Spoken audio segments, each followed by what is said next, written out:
All right, it is 4 o'clock, so we'll go ahead and call today's meeting of the San Bernardino Community College District Board of Trustees to order.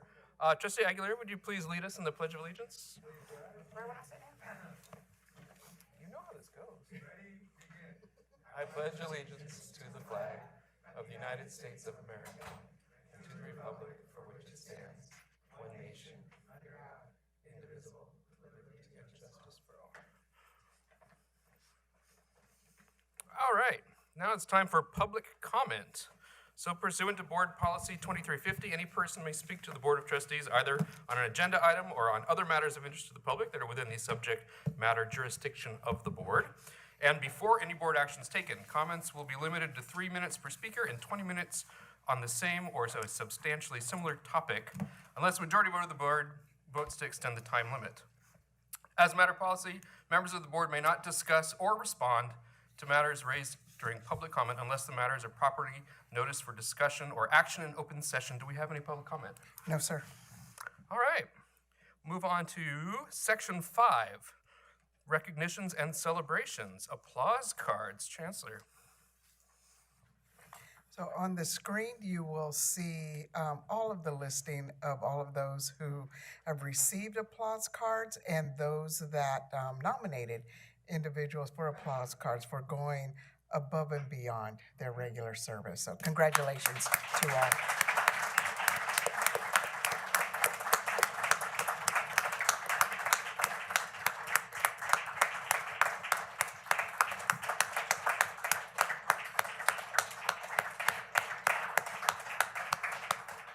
All right. Congratulations to all those who were nominated. 6, section Board and Chancellor reports. We'll move on to our Board Finance Committee. All right, thank you, Chair Gonzalez. So this update includes a brief background summary for each of our agenda items. We met today at 2:30, and additional context is intended to provide clarity on the purpose and the history for each item. So the first thing we talked about was the investment properties, and we had our lease and financial update. The district, this is a little bit of background. The district owns 3 commercial office buildings that generate lease revenue to support district operations. While the district owns these properties, they are professionally managed by a third-party property management firm. The Board Finance Committee receives periodic updates on occupancy, lease activity, and financial performance to ensure these properties continue to function as stable, long-term, revenue-generating assets for the districts. The key points of our update included 2 of the district's 3 buildings are 100% leased, including the building partially occupied by the District for Administrative Offices, which would be this building. Only 1 building currently has space available for lease, with approximately 14,000 square feet of space remaining. The district is currently in negotiations, however, with prospective tenants to lease that remaining available space and continues to invest in tenant improvements and leasing efforts to maximize long-term occupancy. The committee also reviewed the financial performance of the district's commercial properties, including revenues, operating expenses, and overall fiscal activity associated with the portfolio. The financial update indicates that the properties continue to perform within expected financial parameters. Next up, we talked about the disaggregated student data and fraudulent enrollments detection and prevention. This was the update. The committee reviews regular updates on enrollment trends, including disaggregated student data and full-time equivalent students. In addition, the committee receives updates on the district's ongoing efforts to detect and reduce fraudulent enrollments and protect the integrity of student data and reporting. The key points of this report include unduplicated student headcount has increased from 29,196 to 30,968 students. This represents an overall 6.07% increase between academic years. The 17-year-old or younger age group experienced the largest growth, increasing by 714 students, which was almost a 15% increase compared to the prior year. The district continues to remove fraudulent applications through the collaboration with CCC Apply, and internal safeguards. During the spring of 2026 cycle, 2,679 fraudulent applications were removed by the CCC Apply system, and an additional, it's like really huge, an additional 4,072 were removed by the SBCCD prior to system import, helping to ensure the integrity of enrollment data. So almost twice as many were discovered by our team in that process. All right. After that, we got our regular monthly updates. And so, consistent with our Board Finance Committee's charge to increase the efficiency of the Board of Trustees, promote transparency of fiscal matters, provide a forum for review of detail and issues not conducive to the flow of a regular board meeting, and foster an environment of understanding by communicating findings and recommendations to the board, the committee receives regular informational updates on key district operations and financial indicators. The key points from our monthly updates include that we received information and updates on several areas of district operations and finances, including bond construction highlights, the Board of Trustees budget to actual expenditures, the district's budget revenue and expenditure summary, enrollment trends, pension rate stabilization trust, investment performance, and developments related to the state budget. Today's highlighted topic is the district's enrollment. The district reviewed progress towards its annual enrollment targets. Current enrollment reflects approximately 16,700 FTES year to date, representing about 99% of the district's funded enrollment target for the year. Enrollment levels have now exceeded pandemic period enrollment levels, demonstrating continued recovery and growth as the district works toward long-term enrollment goals. Our next meeting of the Board Finance Committee is on Thursday, April the 9th, 2026. So that probably sounded like a really long report, but it is all in alignment with that first part that I talked about, to really promote the transparency and deeper understanding of district operations. So with that concludes my report. Thank you. Thank you, Trustee Houston. Moving on to the Board Legislative Committee. Trustee Aguilera? Yeah, I think today we had a presentation, correct me if I'm wrong, Angel, but we had a presentation, and that was pretty much it. We didn't really meet today. Yeah. All right. The Board Policy and Procedures Ad Hoc Committee. So what we did today was go over the annual, yesterday, 2 days ago, whenever the meeting was. What day was it, Jose? Yesterday, yeah. Every day just seems to be like, Okay, so we went over the annual review list for the 2025-26 legal updates, chapters 1 and 2, which are the ones that we are responsible for as a board. So as part of the district-wide policies and procedures review process, this is the really fun, sexy stuff, y'all. The Board Policies and Procedures Ad Hoc Committee conducts an annual review of board policies and administrative procedures from chapters 1 and 2. And the board serves as the chapter lead for these chapters, which focus on district governance and board operations. So we reviewed the proposed 25-26 annual review list at the previous meeting and approved the annual policy review list based on recent legal updates. At this meeting, we conducted substantive review of most of the policies included on the list, which address board governance processes such as student trustees, board organizational meetings, closed sessions, special and emergency meetings, teleconference meetings, agenda, and participation in local decision-making. We reviewed updates to Administrative Procedure 2325, which is about teleconference meetings, to ensure alignment with current Brown Act requirements.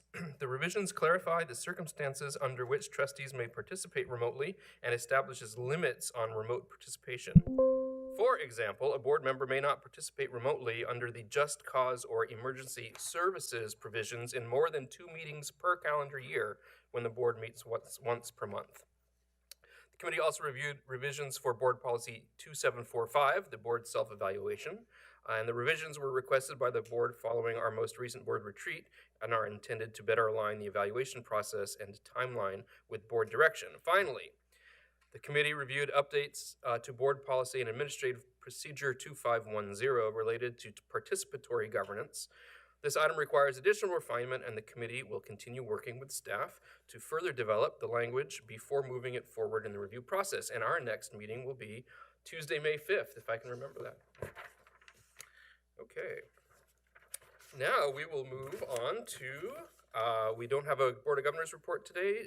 Trustee Houston, do you have a report on the Joint Powers Authority? Just really quickly, we met yesterday, meaning our San Bernardino Regional Emergency Training Center Commission, and we are continuing the process that we started last month and we took action on last month with regard to the dissolution of the JPA, and it is expected that there will be an agenda item on an upcoming Board of Supervisors meeting on the San Bernardino County Fire District next action. Concludes my report. Thank you. Moving on now to the Chancellor's report. Chancellor. Thank you, Chair. So, good afternoon, everyone, and welcome. I want to start with something that was really special to me. It kind of made me smile. A little under 6 months ago, I got an opportunity to welcome a very special new student to San Bernardino Valley College. And so if I can direct your attention to the monitors, I'd love for you to meet her as well. A remarkable young student in Southern California is proving it is never too early to aim high. 10-year-old Honey Cooper, a fourth grader at Kimbark Elementary School in San Bernardino, is already balancing elementary school with college classes. Cooper has become a dual-enrolled student at San Bernardino Valley College, a rare achievement for someone her age. The young scholar hopes her story inspires other students to believe big dreams can start early. Honey, welcome to the show. It is so nice to meet you. So I understand that you are balancing fourth grade and college classes at the same time. Is that difficult? It's easy? What's it like? Well, it's kind of difficult at first because you're firstly starting and it's literally like only Wednesday, so you have to balance your regular school and your college classes. But I soon got a hang of it, and it soon became easy for me to transition. I'm sure it was. So is your fourth grade classwork even a challenge at all? Not really. How did you end up deciding, you know what, I think I'm ready in the fourth grade to start taking college classes? I think it started because Miss Rodriguez said that, do you think that Honey can take some college classes? And then my mom asked, and I said, yes. And then so we asked about it, and then they agreed. So then we started to get enrolled. And was that exciting for you? Were you feeling nervous? How were you feeling? I was feeling a bit excited and nervous at the same time. Mm-hmm. So a lot of kids your age may think, and for most of them it is, college is way off. What would you tell other students who have big dreams like you? I would say keep going and never give up, because you can always do it even if you think it's hard. So you're already taking college classes while most kids your age are just starting to think about middle school. What do you hope to study or become when you grow up? I have like a lot of choices to choose from, but I either want to be a surgeon, a fashion designer, or an artist. You have a long way still to decide, but honey, keep studying and plugging, and we hope to have you back on the show in just a few years when you'll probably already be a college graduate in, 4 or 5 years from now. Honey, thank you so much for joining us. A pleasure to get to know you. Thank you for having me on your show. Thank you for coming on the show.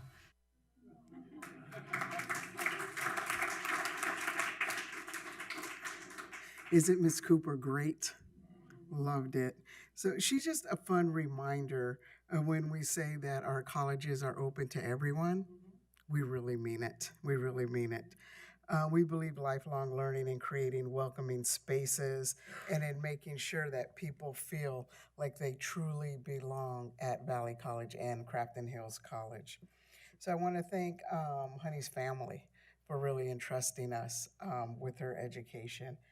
We truly appreciate it, and want to thank the Valley College team for welcoming her. I know that Vice President of Instruction like these had a lot to do with making sure that she had a very smooth transition. And also want to give a shout out to San Bernardino City Schools, specifically Dr. Sandra Rodriguez, who called me one day and said, "What do you think about a 9-year-old coming to your college?" I said, "Tell me more. Tell me more." Right? And so here she is now, our youngest student at 10 years old. So super excited to have her with us. And while we're on the subject of young learners, I also want to give a shout out to KVCR and all the team there for hosting their 3rd annual Kids Camp.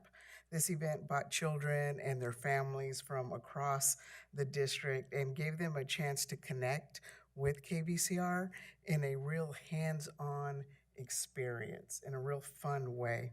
There were 15 what we call our PBS Kids stations that focused on math, literacy, science, art, and just basic life skills for the kids. So it was a great event, and again, just want to thank KVCR for opening up their doors for our youngest learners.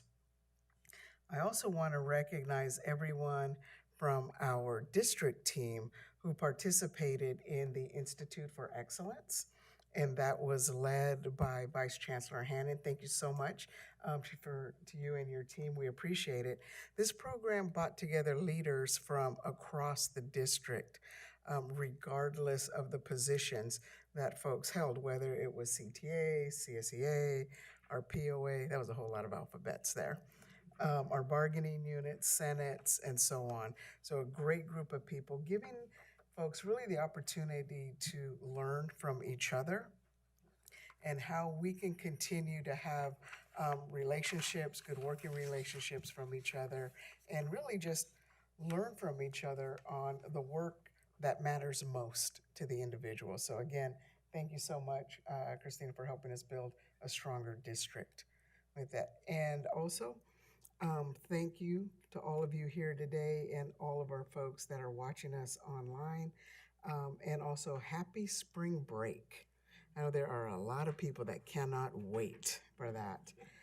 Next week, we will be on spring break, and that concludes my report. Thank you. Thank you, Chancellor. I don't know about anybody else, but I have never felt like more of an underachiever than right now. My goodness. Before we move into the action agenda, I just want to acknowledge that it is Women's History Month. Woo! Outstanding. And it is the month that we turn 100.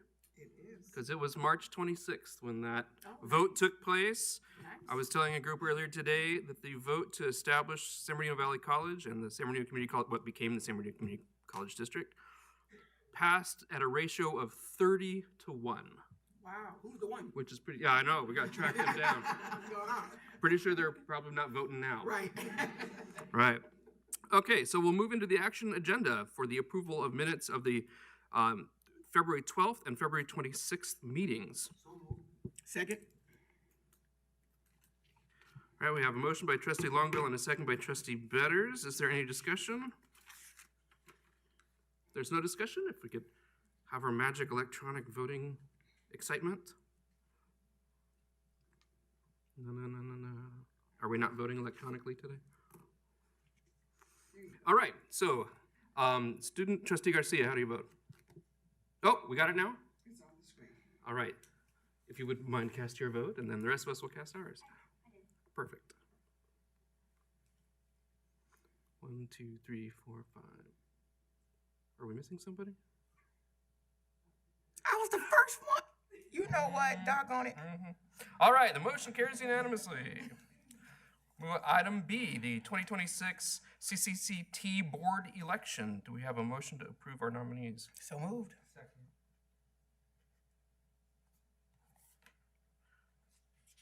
All right, we have a motion by trustee Betters with a second by trustee Aguilera. Is there any discussion? Hearing none, we'll go ahead with our magical electronic votes.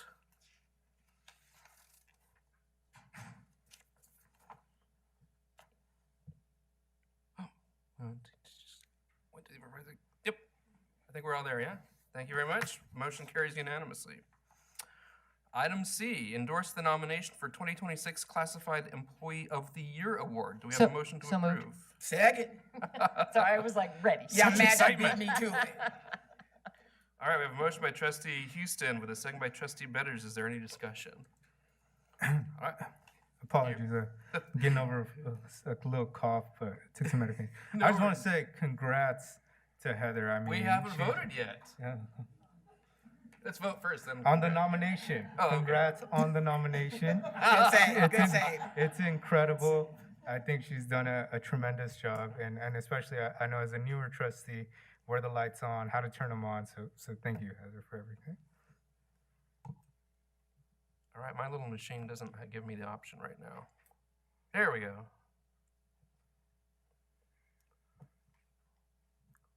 All right. Congratulations from all of us, Heather. Yeah, congratulations, Heather. Congratulations. Speech. No, I'm just kidding. Take this thing all the way to state. Okay, we'll move on to the consent agenda, which is expected to be routine and non-controversial and will be acted upon by the board at one time without discussion. Any member of the board, staff member, or citizen may request an item be removed from this section for discussion. Do we have any items to remove from the agenda? All right. Do we have a second? Yes, second, Houston. All right, we have a motion by trustee Longwell and a second by trustee Houston. We'll go ahead and take our votes.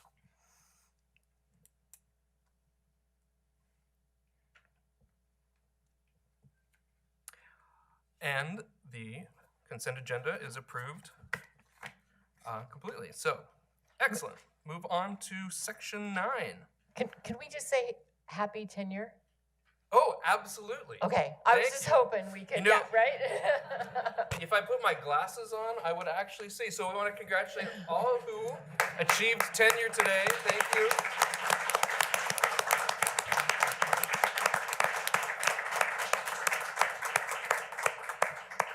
I'm glad you're paying attention, Stephanie. I was gonna say I love those shirts. I'm about Yeah, to right. say. Goals. Probably wear them every day for the next month. I would. Yeah. Okay, we'll move on to our represented groups. Crafton Hills College Academic Senate.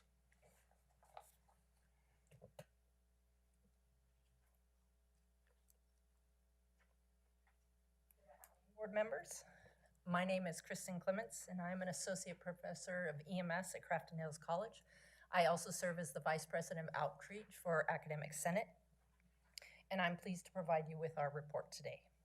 First is eliminate barriers for student access and success. Our EOPS open house occurred on February 10th, where we welcomed students and families to learn more about the programs and support services that help them succeed. Number 2 is be a diverse, equitable, inclusive, and anti-racist institution. I'm pleased to announce that Professor Chloe de los Reyes reported on the progress of our multilingual ZTC initiative, specifically the completion of our first ZTC textbook, Foundations for Learning 1, Multilingual Literacies Across Contexts. The textbook is the first of 4, and the group is already wrapping up the second textbook. This material will influence multilingual education for decades for our students. Be a leader and partner in addressing regional issues.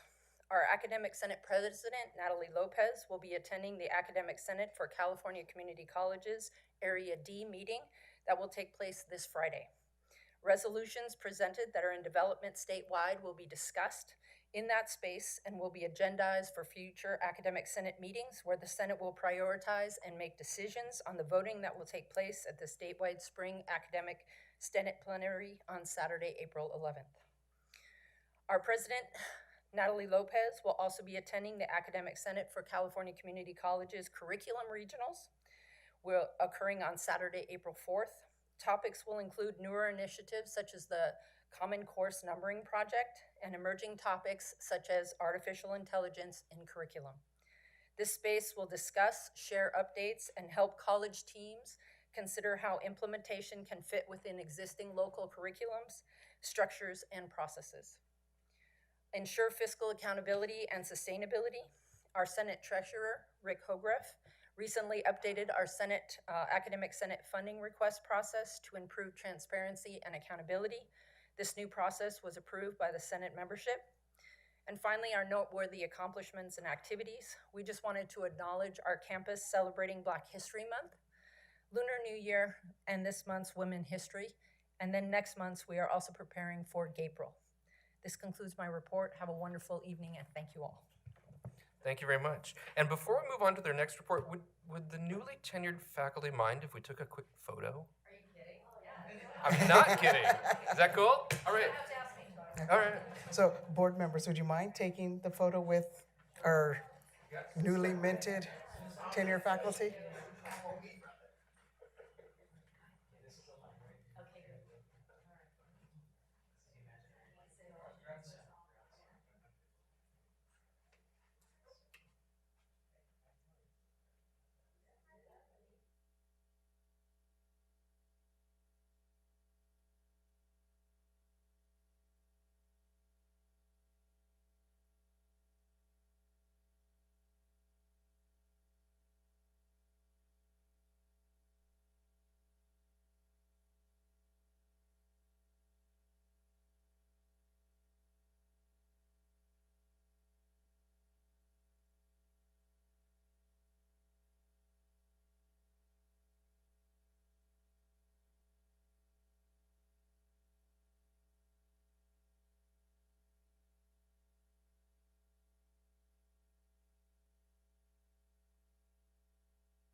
All right. Now I'd like to invite up the report for Crafton Hills College Classified Senate. Do we have a report? No report today? Crafton Hills College Associated Students. May I deliver the report for that one? Okay. So there's a lot of really exciting things happening on campus. Right now we're going through our student senate elections where students are casting their votes on who will be a part of the next senate, but also we're taking a vote on a referendum being passed for the representation fee and the recreation fees. And then something that's exciting that's happening with Senate is also that we're going to be sending students that are a part of our Senate for General Assembly. Well, they'll be learning a lot of key strategies towards being a great campus leader and voting on what we as a campus support towards our greater California community. And also our Crafton Hills Student Senate and the Valley Student Senate will be meeting for the first time officially here on April 3rd at the district office. We're looking forward to that. The foundation came to us and they invited us to be a part of their Roadrunner roll call, which will be happening in April. And I want to shamelessly plug that if you know a Crafton alumni, reach out to me so that I can help be a part of that winning team. And then also the Student Senate has been involved in participating in many of the Women's History Month events, and I just wanted to highlight that because they're very important, very special, and one of the events this week included a panel with our fabulous faculty, some of them that have definitely impacted me personally, and hearing their stories and knowing them, it's changed my life, and I know that it'll change the lives of other students who are seeing women in leadership positions, women that are supporting other women, and it's such a beautiful thing to experience on campus. Thank you. That concludes my report. Thank you, Trustee Garcia. San Bernardino Valley College Academic Senate. No report. San Bernardino Valley College Classified Senate? How about San Bernardino Valley College Associated Students? Okay, CSEA. I think we've got a written report, right? How about CTA? I know you all here.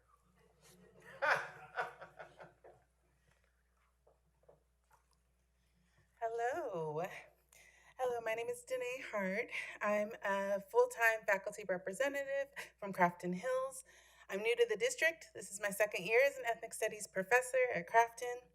I'm also part of the CTA Ethnic Member Early Identification Program, a leadership program that really helped motivate me to become a part of the e-board this early in my journey. We're encouraging more members of color to apply to this leadership program.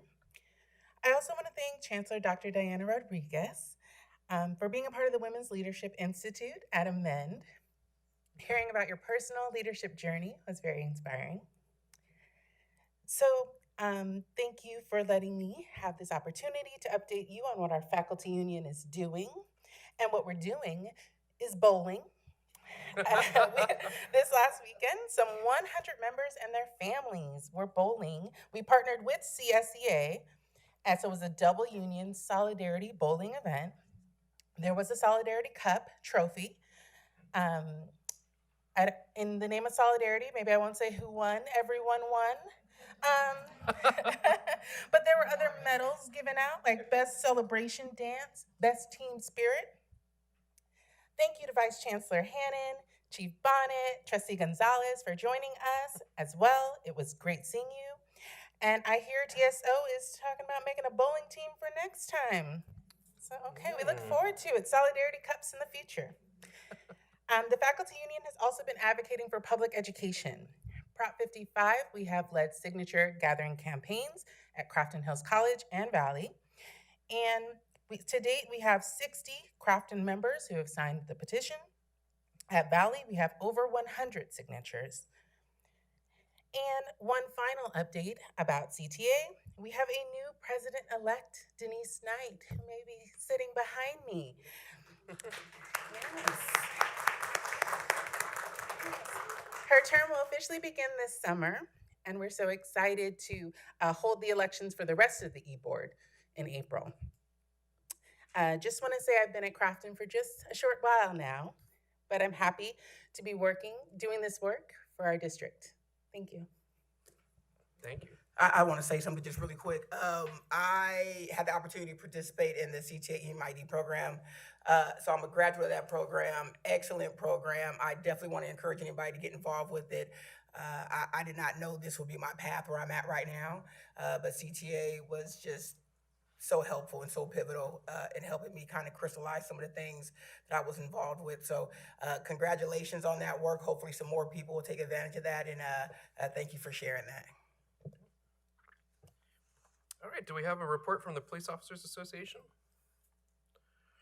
All right, we'll move on to San Bernardino Valley College. Dr. Hector.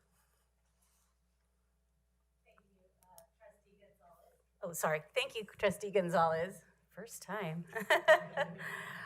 So Dr. Contreras is out sick today, unfortunately, and so we do wish him a speedy recovery.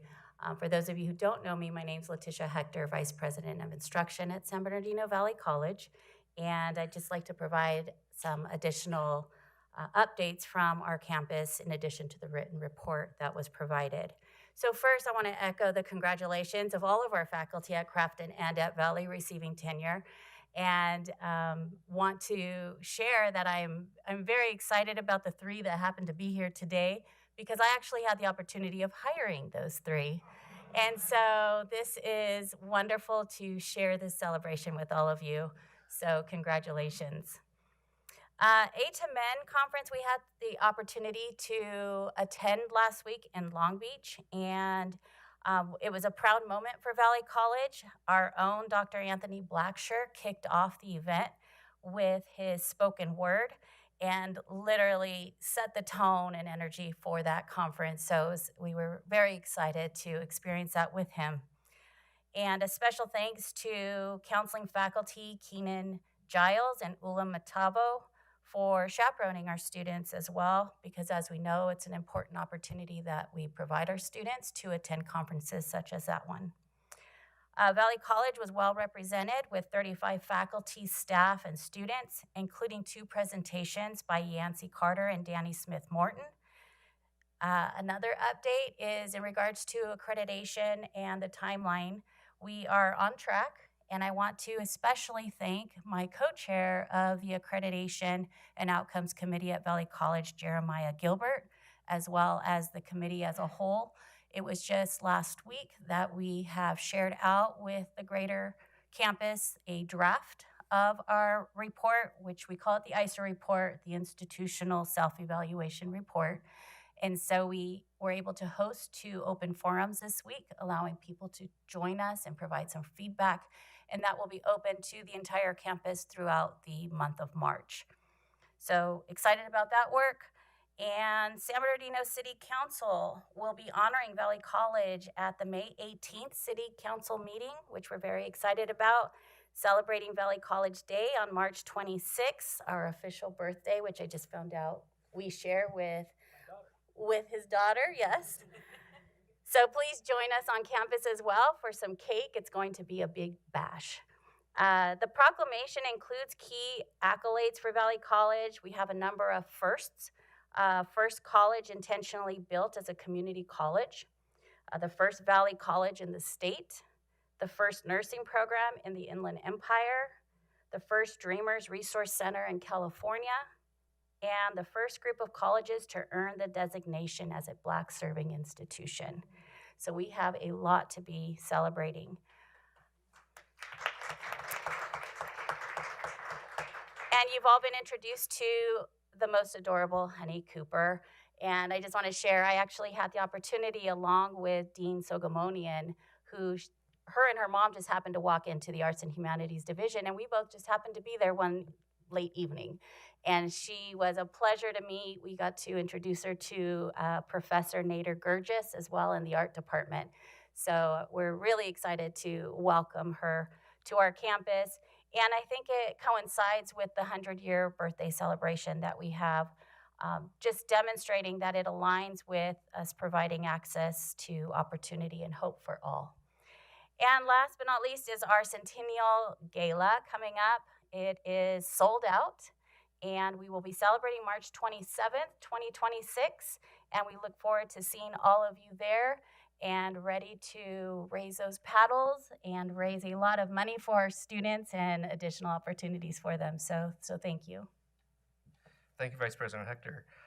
Quick before we hear from Crafton, I just want to thank Dr. Horan and everyone at Crafton who was involved with putting together that fantastic presentation that highlighted all the good work that so many different areas of your campus are doing. I mean, it was a phenomenal presentation. So we thank you for all of the time and effort and energy that had to have gone into making that such a fantastic opportunity. And so with that, I'll invite you to your report. Thank you, Chair Gonzalez, very much for that positive feedback. The team enjoyed being able to share their work with you, definitely. I want to congratulate all the faculty that earned tenure as well, but from Crafton, Andrew Guevara, Anna Mayo, Jillian Robertson, and Sandra Ruiz, who earned tenure. I got to up my game and get some t-shirts, apparently. And I want to also congratulate Dr. Hart on her first presentation to the board as a member of CTA leadership. Crafton Hills College has recently been selected to host I believe it's Region F for the Real College convening. This is a basic needs summit. We'll be hosting that on June 23rd at the Crafton Hills campus.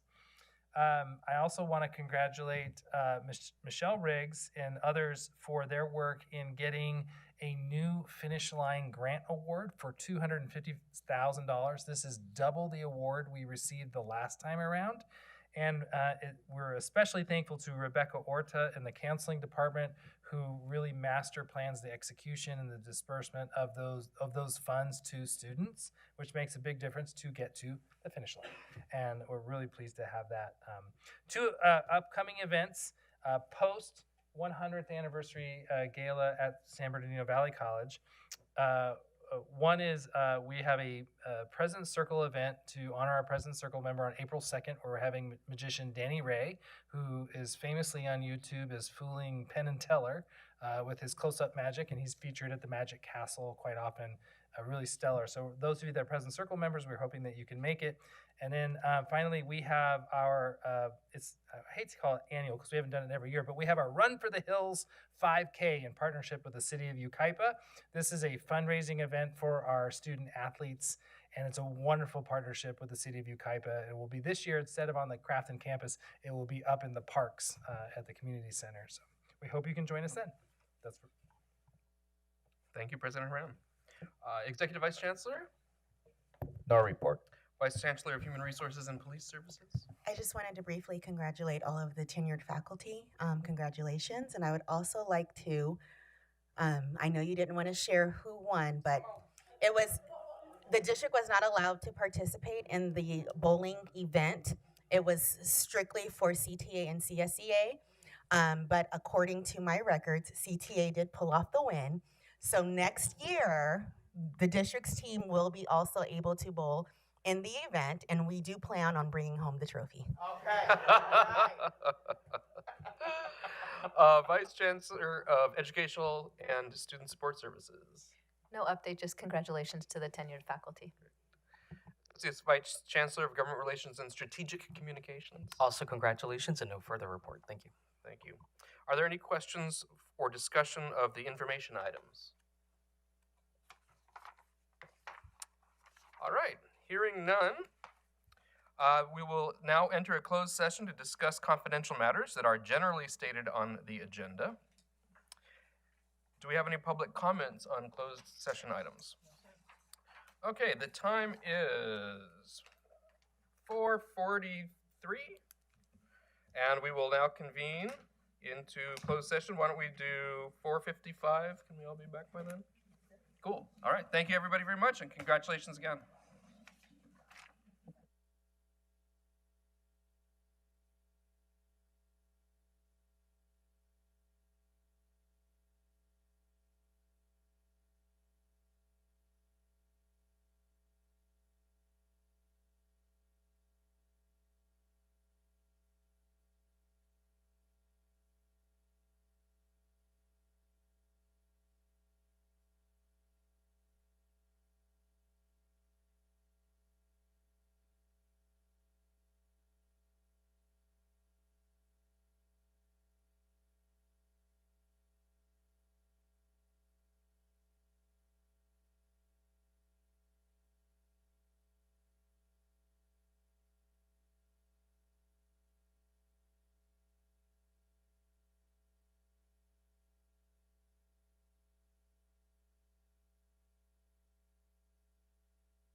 It is 5:11, and I'll reconvene the public meeting. Clerk Betters, could you share our readout, please? Absolutely. On March 12th, 2026, the board unanimously took action to not re-employ the custodial supervisor at SBVC for the 26-27 academic year and to send notice to management employee number 24660. Thank you. The next meeting of the board will be our business meeting on April 9th, 2026 here at 4 p.m. in the boardroom. The time is 5:11 and the meeting is adjourned.